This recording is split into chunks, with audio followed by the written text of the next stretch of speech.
Pipe ಇದು drainage pipe.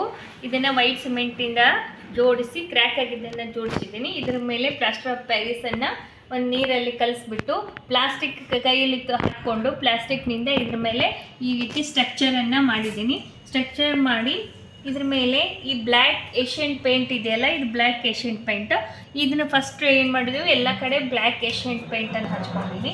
ಆಮೇಲೆ ಅದೇ ಪ್ಲಾಸ್ಟರ್ ಆಫ್ ಪ್ಯಾರಿಸ್ನಿಂದ ಹೂವಿನ ಆಕಾರದಲ್ಲಿ ಮಾಡಿಬಿಟ್ಟು ಒಂದು ಸ್ವಲ್ಪ ಅದನ್ನು ಗಟ್ಟಿಯಾಗಿ ಹಿಟ್ಟಿನ ಹದದಲ್ಲಿ ಕಲಿಸಿಬಿಟ್ಟು ಹಿಟ್ಟಿನ ಹದದಲ್ಲಿ ಫೆವಿಕಾಲ್ ಹಚ್ಚಿ ಯಾವ ಹೂವಿನ ಆಕಾರ ಬೇಕೋ ಆ ಹೂವಿನ ಆಕಾರ ಮಾಡಿ ಅದಕ್ಕೆ ಅಂಟಿಸಿಬಿಟ್ಟು ಮೇಲೆ ಇದು ಬ್ಲ್ಯಾಕ್ ಕಲರನ್ನು ಉಪಯೋಗಿಸಿದ ಮೇಲೆ ಈ ರೀತಿ ಗೋಲ್ಡನ್ ಕಲರ್ ಬರುತ್ತೆ.